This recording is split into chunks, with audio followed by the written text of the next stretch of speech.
Vamos de spoilers do capítulo 305 de Blue Lock. Nós temos o treinamento especial de cada um dos 23 jogadores. Nós temos alguns destaques e dá pra gente entender o porquê desses treinamentos. Eu vou comentar tudo isso com você agora na análise dos spoilers. Lembrando, eu não posso postar as imagens aqui, mas se você quer ver as imagens, tem nosso Discord aí embaixo na descrição. Curta, compartilha e se inscreve no canal, rapaziada. Vamos rumo a 30 mil seguidores. Tá faltando pouco, então eu conto com a participação de vocês. Compartilha esse vídeo aí pro seu amigo e manda ele se inscrever aqui pra dar aquela moral. Tem mangás aí embaixo na promoção também pra vocês comprarem. E redes sociais, grupo de WhatsApp de membros aí também embaixo, enfim, muita coisa. Galerinha, vamos começar aqui porque nós temos o Ego, ele simplesmente trabalhando duro, muito duro mesmo, porque o Ego ele tá preparando toda a papelada dos 23 jogadores e até mesmo o treinamento especial de cada um desses 23 jogadores. E eu acho que essa papelada tem a ver também com os contratos, não é só o treinamento especial que o Ego tá planejando com eles, não. O Ego ele tá de olho em tudo e foi dito no capítulo anterior pelo Izag que o Ego ele tá cuidando, ou pelo menos o Blue Lock está cuidando dos contratos com os times profissionais. A questão é, quem do Blue Lock? Porque eu acredito que tem uma staff, né? Não é só o Anri e o Ego. A Anri e o Ego é o que cuida dos principais, mas tem que ter uma staff por trás disso. Só que essa staff nunca foi mostrada. De qualquer forma, a gente fica se questionando, porque o Ego aparentemente está trabalhando muito porque acumulou tarefas, ou não tem muita gente para fazer trabalho. Mas de qualquer forma, a Anri tá ali preparando uma comida especial pro Ego. O Ego até elogia a Anri e é engraçado, né? Porque a Anri, ela tá mais, vamos dizer assim, mais cuidada, né? Mais descansada. E ela, no final do capítulo, que acaba dormindo, enquanto o Ego, ele fica ainda focado em planejar todo o treinamento desses jogadores para a Copa do Mundo Sub-20. De qualquer forma, agora a gente começa e o primeiro a ganhar destaque é o Battle. E o Battle vai treinar com o time de futebol americano do Japão, muito legal. E eu acredito que tem a ver com força física e até mesmo a passagem do Battle contra uma zaga, né? Porque o futebol americano, dependendo da posição que você tá, você tem que limpar todos os jogadores que estão contra você e conseguir um espaço para você vencer a defesa adversária. E é mais ou menos isso que o Battle vai precisar, além da força física. E força física é essa que o Battle vai tomar trombada, vai tomar empurrão, essas coisas, e o Battle ele vai ter que melhorar tudo isso. Porque daqui pra frente, acredito que, principalmente no começo, o Battle ele vai ter uma desvantagem física de jogadores profissionais, porque o Battle é um jogador de base, e isso é normal, tá? Qualquer jogador, não é porque o Battle é fraco, isso é normal de jogadores que acabam subindo pro profissional de forma mais, vamos dizer assim, cedo, né? 18, 19 anos e tudo mais. Então o Ego ele vai preparar o Battle pra já meio que aguentar esse tranco. E o Bátira, cara, o Bátira me chamou a atenção porque o Bátira foi bem engraçado, né? O Bátira ele vai pra uma escola primária e ele tem muita criança, mas ele tem que se lidar com muita criança, cara. E certamente o Battle ele vai driblar essas crianças, ele não vai ser pego por essas crianças. A questão é que não é uma ou duas crianças, são várias crianças, é papo de 7, 8 crianças, é um time inteiro de futebol pra cima do Bátira e o Bátira vai ter que driblar essas crianças. Olha só que interessante, muito legal isso, bacana, eu curti, achei criativo o treinamento do Bátira. Pra um driblador eu acho isso bem legal. O Shigiri ele tá nadando. Isso é interessante porque vai melhorar a condição cardiopulmonar do Shigiri. E falam que natação é bom para as articulações, ou pelo menos pro corpo no geral, né? E eu acho o Shigiri interessante porque o Shigiri, a corrida do Shigiri, ela não é uma corrida de explosão, ela é uma corrida de manutenção de velocidade. Então você ter essa capacidade cardiopulmonar aprimorada é bom para o Shigiri acabar meio que ganhando essa evolução física, conseguindo correr por muito mais tempo e na verdade com muito mais qualidade do que ele tá correndo agora. Ele já evoluiu fisicamente por conta do treinamento do Chris Price. Ele tem um corpo muito mais saudável e preparado do que antes.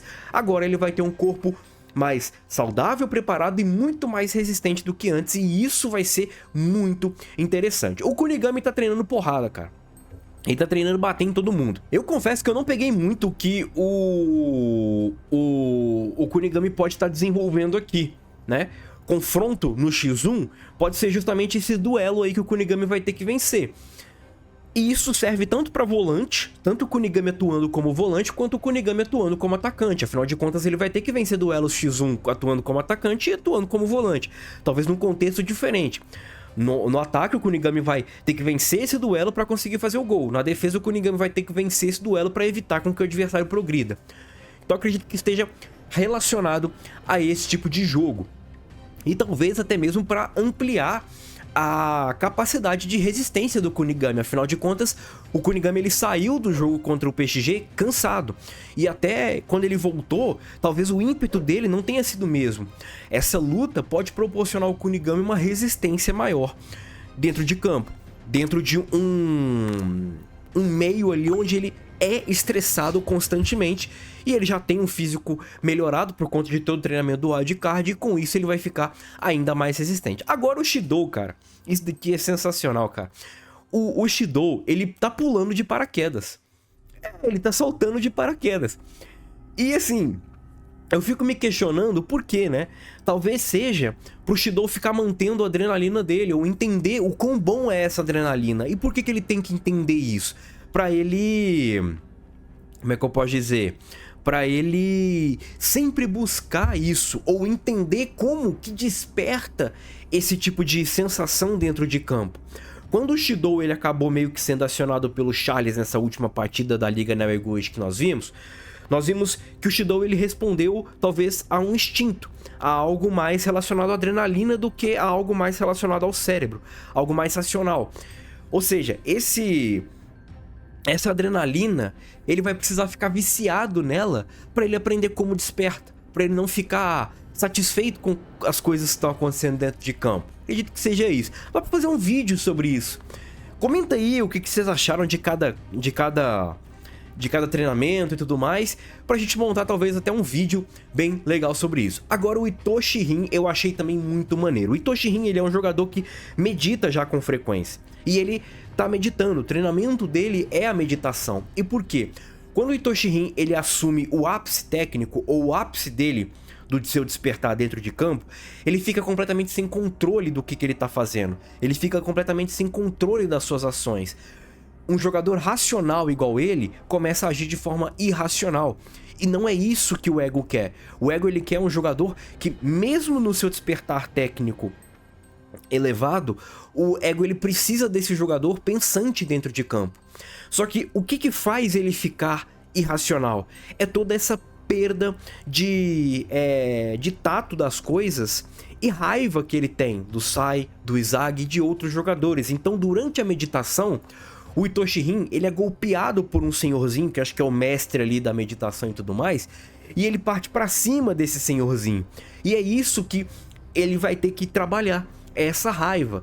Ele vai ter que manter a mente sã para conseguir dentro de campo, mesmo com o seu despertar, o despertar do seu fluxo, ele conseguir manter a calma, a racionalidade e conseguir, com todo esse primor técnico que ele tem, ele levar tudo isso para não perder a racionalidade desse primor técnico que faz dele o número 1 de Blue Lock durante muito tempo, e até agora empatado com o Izagi. Durante muito tempo isolado e agora empatado com o Izagi. É isso que ele vai ter que treinar. E é bem interessante que eu falo que quando o Itoshi Rin desperta a sua aura, aquela aura dele é completamente distorcida. E ao meu ver, eu sempre falei isso, que a aura dele, ela é aquilo, só que não é de fato aquela forma.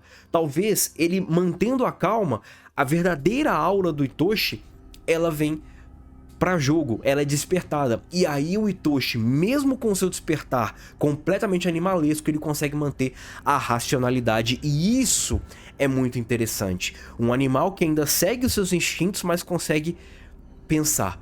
Isso é bem legal. E agora nós temos o Mikajireu também, que eu acho que vai ter uma parada bem interessante vindo aí pra ele. O Mikajireu ele tá treinando, e esse treinamento não faz parte do plano do Ego. É um treinamento à parte que o Ryu tá fazendo ali no prédio onde ele mora. Ele tá ali com esteira, ele tá ali com atividades cardiovasculares como bicicleta, esteira e tudo mais. E ele lembra do Nagi, ele lembra de algumas conversas que ele teve com o Nagi ali no final, onde o Nagi fala que talvez se ele não tivesse aliado ao Ryu, poderia ter um destino diferente. Mas de qualquer forma, isso acaba sendo interrompido quando a Bayar acaba levando a cartinha do Ego para ele.